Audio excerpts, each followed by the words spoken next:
Muy bien. Grupo de estudio Aristóteles.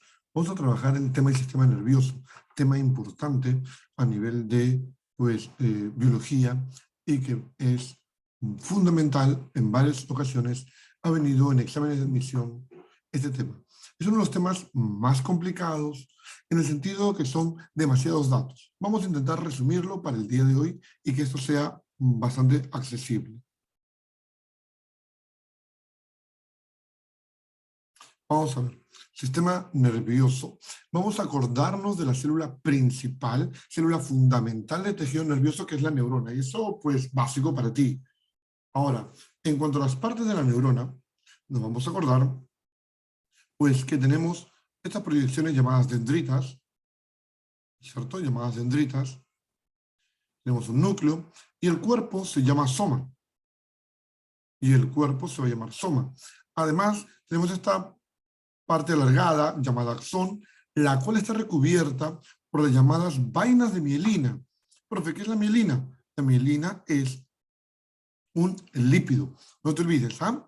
Un lípido que va a permitir ser electroaislante. Entre vaina y vaina de mielina vamos a tener al nodo de Rambier. El nodo de Rambier son espacios que quedan vacíos que van a permitir el salto del impulso nervioso. Además, si a nosotros nos preguntan quién construye la vaina de mielina, por ejemplo, habrán dos respuestas.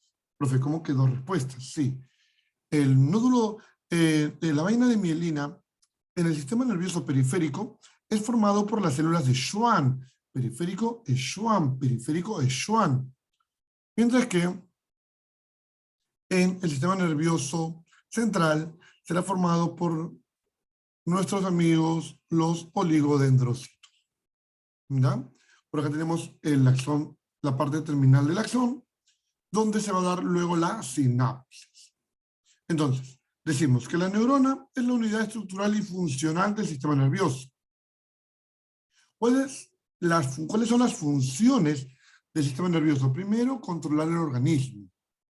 Segundo, una función intelectual que nos permitirá pensar. Luego, pues la memoria. Y también vamos a tener en cuenta la parte emocional. La parte emocional también es fundamental dentro del sistema nervioso. Muy bien. Lo clasificamos de la siguiente manera. Muy bien. El sistema nervioso central está formado por el encéfalo y la médula espinal. Mira, encéfalo y médula espinal. Y el sistema nervioso periférico por el sistema nervioso somático y el sistema nervioso autónomo. Para que más o menos te acuerdes, el sistema nervioso periférico está formado por los nervios. ¿Cuarto? Entonces, vamos a ver acá. ¿De qué es esto? ¿Qué tiene que ver esto? Pues bueno, el sistema nervioso central hemos dicho que está formado por el encéfalo y la médula espinal. Ahora, el tema es el encéfalo. El encéfalo está formado por el cerebro, por el diencéfalo, por el cerebelo y por el tronco encefálico. Recordar que el tronco encefálico a su vez tiene tres partes: mesencéfalo, puente de Barolio y bulbo raquídeo. Mesencéfalo, puente de Barolio y bulbo raquídeo. Tres partes que forman el tronco encefálico. Ya lo veremos. Empecemos con el cerebro. Parte más voluminosa. Está dividido en dos hemisferios.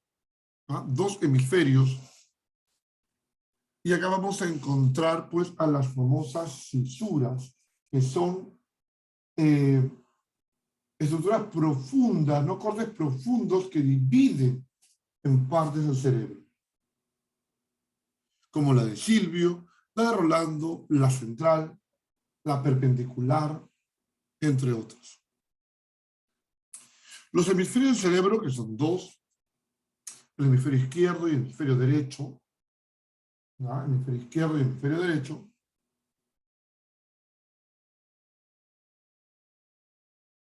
van a ser, pues, de esta manera, ¿no? El hemisferio izquierdo, pues, tiene que ver con el pensamiento analítico, con la lógica, el lenguaje, las ciencias, las matemáticas. Por eso a ese hemisferio se le llama el científico. Mientras que el hemisferio derecho tiene que ver con, pues, el pensamiento holístico, con la intuición, con la creatividad, el arte, la música, se le llama el artista.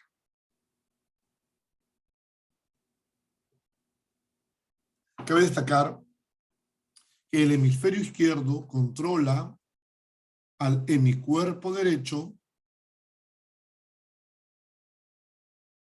y el hemisferio derecho controla al hemicuerpo izquierdo.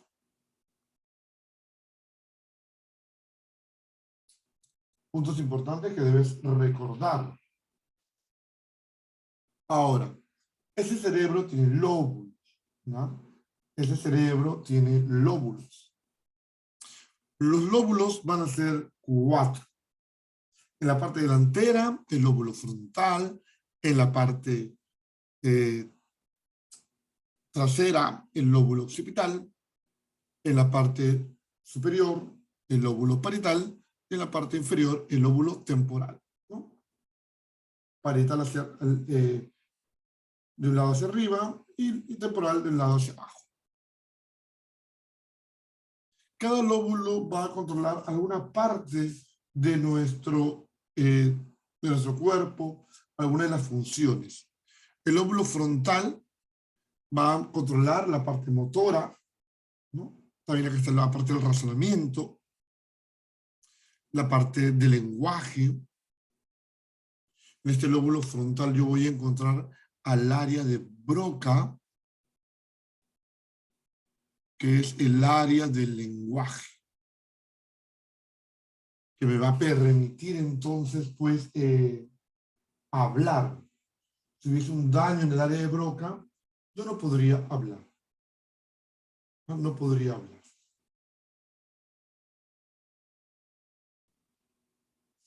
Luego tenemos el lóbulo parietal, donde está el sentido del gusto.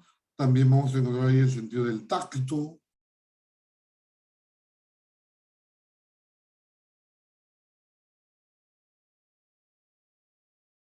Vamos a tener luego, pues, el lóbulo occipital, que controla el sentido de la vista. Y el lóbulo temporal, que controla el olfato y el oído. Además, ahí vamos a encontrar al área de Wernicke. El área de Wernicke es el área de la comprensión del lenguaje.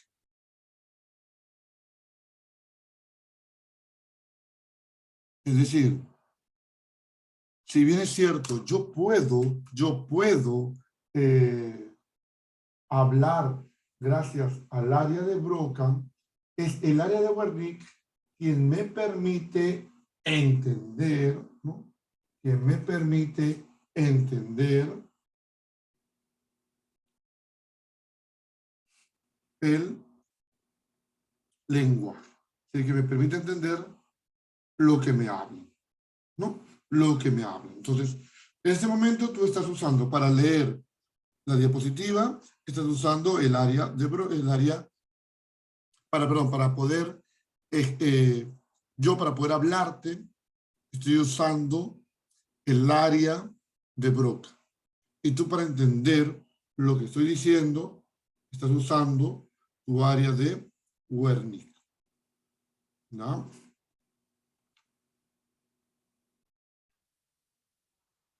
Entonces, acá tenemos, por ejemplo, ya hemos hablado de la visión, lóbulo occipital,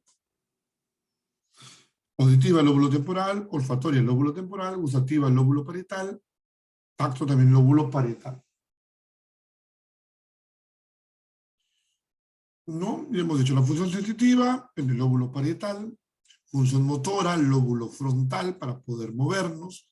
Acá encontramos al área de Broca, que es el control del habla, que está en el hemisferio izquierdo, en el lóbulo frontal.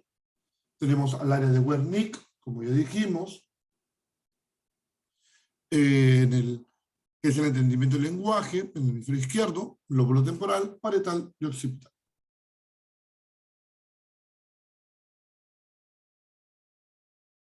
Ahora, hablemos del diencéfalo.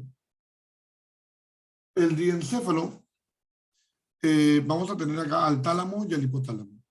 El tálamo es la estación de relevo de la audición de la vista. Acá se va a dar la sensación del dolor y temperatura, ¿no? Como cuando tu mamá te agarraba con un chanclazo, que sentías dolor, ya, ok, es por el tálamo. ¿Ya? Y va a tener acá la sensación de la temperatura. Y luego tenemos el hipotálamo, que se va a encargar de regular al sistema endocrino, ¿ya? Se va a encargar de controlar al sistema endocrino.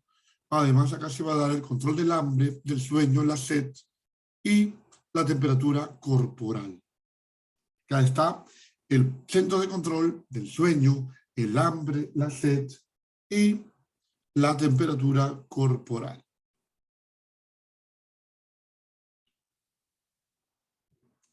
Muy bien. Entonces, tenemos hasta ahí el tema del diencéfalo.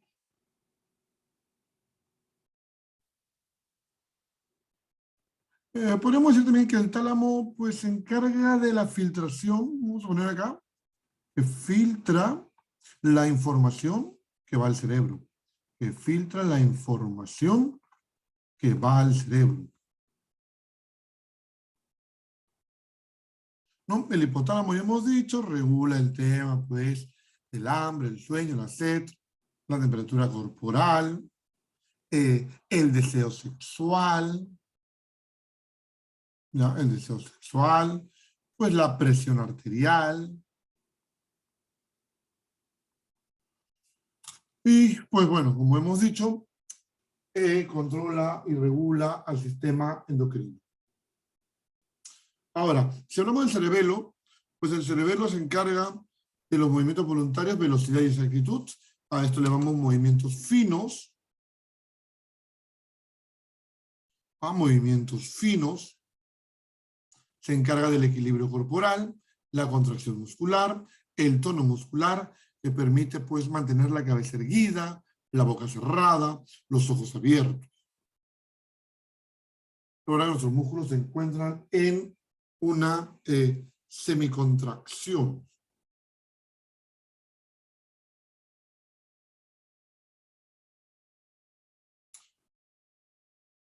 Ahora, existen algunos problemas, ¿no? Que tienen que ver con el cerebelo. Que vamos a ver, es decir, existen los problemas llamados la atonía, que es la falta de tono muscular. Tenemos, por ejemplo, la astenia, que es la debilidad de los músculos. Tenemos la ataxia, que es un mal desplazamiento, caminas como si fueras, pues, borracho de repente y no estás nada bebido, pero haces ese movimiento. Tienes, por ejemplo, la dismetría cerebelosa,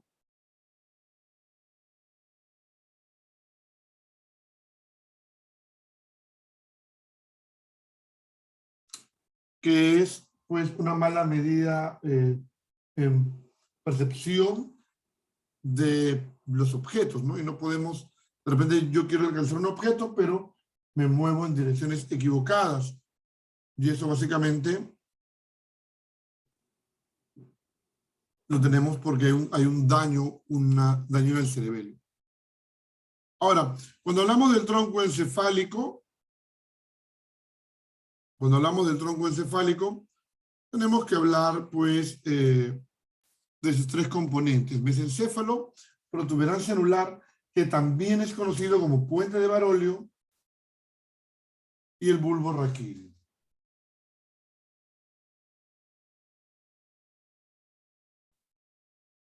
Ahora, si hablamos de el mesencéfalo, profesor, ¿de qué se va a encargar? Pues del reflejo visual y auditivo. Vamos a trabajar, pues, acá también los movimientos involuntarios, movimientos involuntarios, y acá está Sara, ¿no? Aquí está Sara. Sara que controla el sueño y vigilia. El sueño y vigilia. Tú vas a poder dormir gracias a Sara. Profe, ¿qué cosa es Sara? ¿Qué significa? Pues es el sistema reticular activador ascendente. Sistema reticular activador ascendente. Eso es SARA.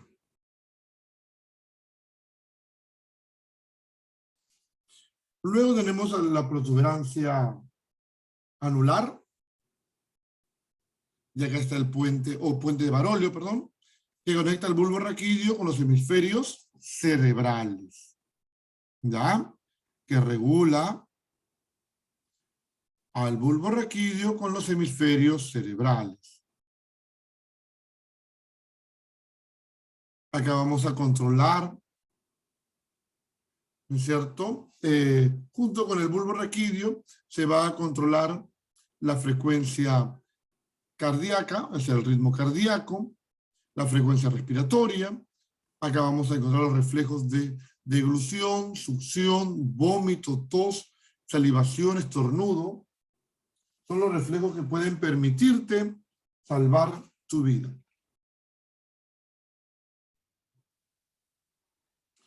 Ahora, hablando de la médula espinal, en este pequeño resumen sobre lo que estamos viendo, que es el sistema nervioso, es una prolongación del encéfalo, es una vía de doble dirección, sensitiva y motora, y acá están los actos reflejos, ¿no? Los actos reflejos. Entonces, por ejemplo, la médula espinal recibe el estímulo, en este caso el pinchazo, que viaja desde los nervios, por un nervio sensitivo, hasta la médula. En la médula lo transporta al cerebro, el cerebro procesa esa información y viene el reflejo, ¿no? Que es la respuesta rápida, que viene en una forma ya de un impulso motor que hará que la mano se tenga que retirar.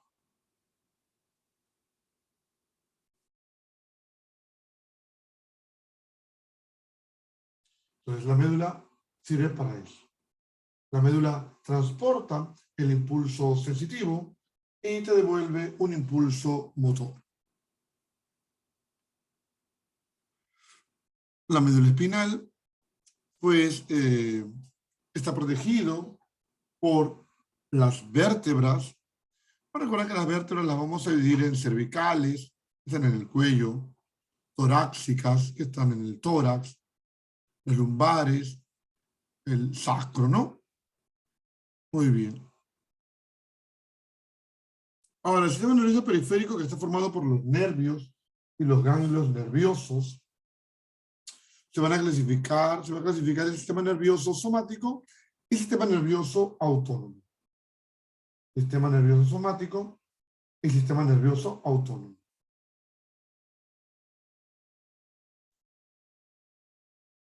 Ahora, el sistema nervioso somático, que son los nervios propiamente dichos, está formado por nervios que controlan los músculos voluntarios del cuerpo. Los nervios pueden ser sensitivos o aferentes, motores o eferentes o mixtos. ¿Ah?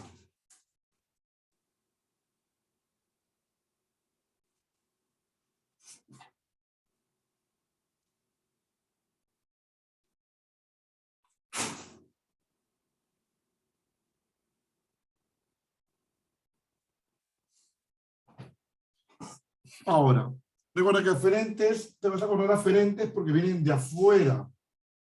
¿Ya? Aferentes porque vienen de afuera.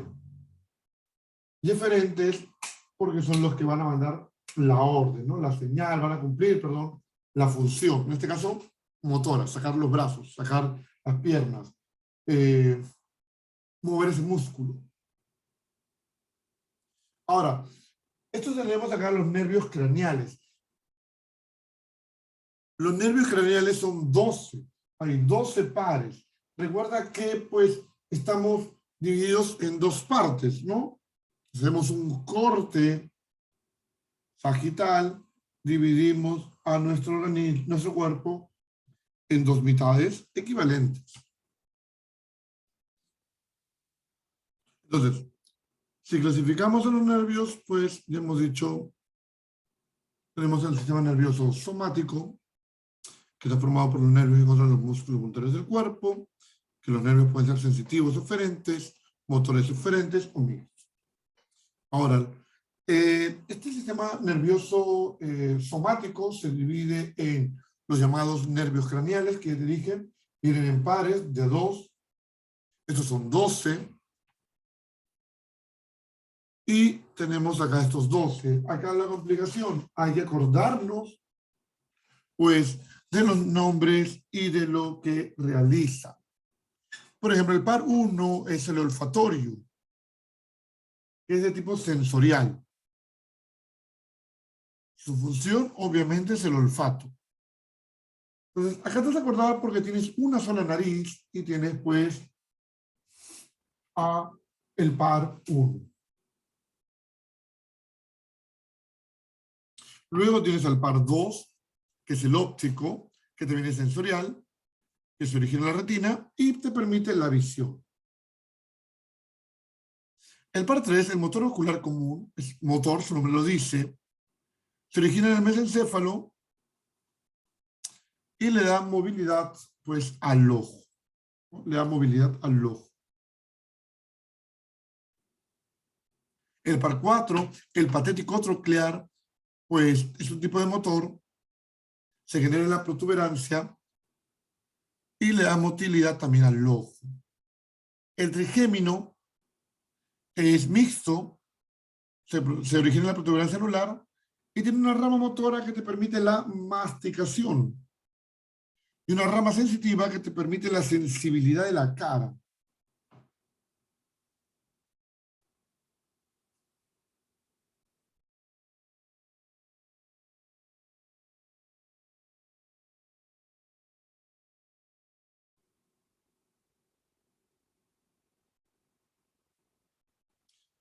El par 6, el motor ocular externo, ya sabes, es motor y le dan también movilidad al ojo. El par 7 es el facial, es mixto, permite la parte motora mover los músculos de la expresión facial y la rama sensorial te permite la degustación.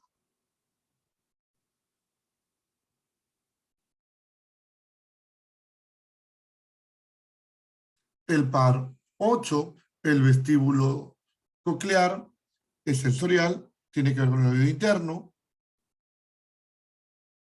y también tiene que ver con el equilibrio.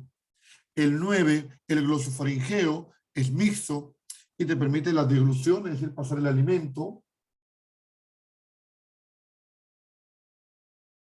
Y pues la rama sensorial te permite la gustación.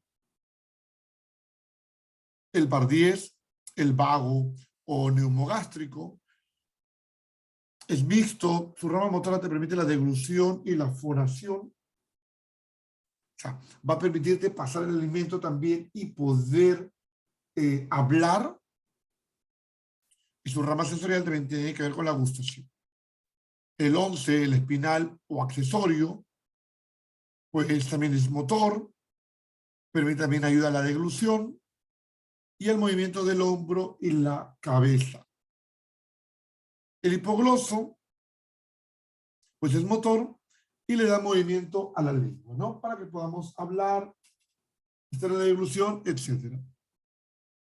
Los nervios raquídeos, que son el otro grupo de nervios,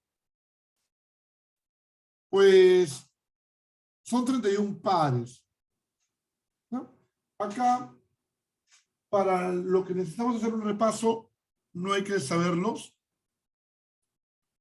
Y lo que sí es necesario es el sistema nervioso autónomo. Sistema nervioso autónomo, entonces, controla el funcionamiento de órganos con actividad independiente de la voluntad. Acá tenemos al simpático, sistema nervioso simpático, que actúa en situaciones de emergencia, de mayor actividad del día. Por ejemplo, cuando tu ojito se dilata, ¿no? Entonces, en un estado excitado. ¿De acuerdo? Un estado excitado.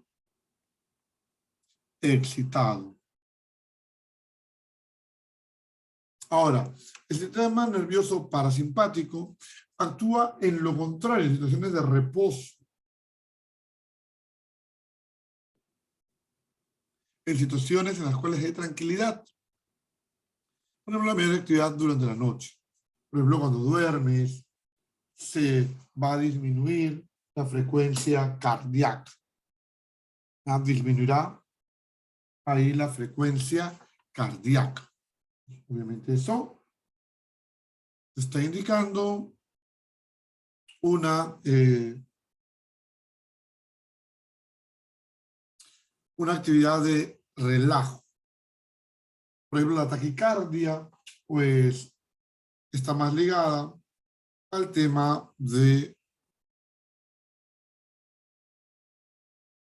el simpático, mientras que la bradicardia sería, pues, más ligada al parasimpático, ¿no? Entonces, recuerda, simpático, estado excitado, parasimpático, estado de relajo. Y acá tenemos pues un ejemplo una imagen que nos conceptualiza muy bien esto, ¿no? El parasimpático contrae la pupila, el simpático dilata la pupila para que entre más luz, para que puedas ver más. El parasimpático estimula la salivación, el simpático inhibe la salivación, el ritmo cardíaco se reduce con el parasimpático, el simpático más bien lo acelera, el parasimpático relaja, contrae los bronquios, lo cual hace que entre menos aire, mientras que el simpático relaja los bronquios, los dilata,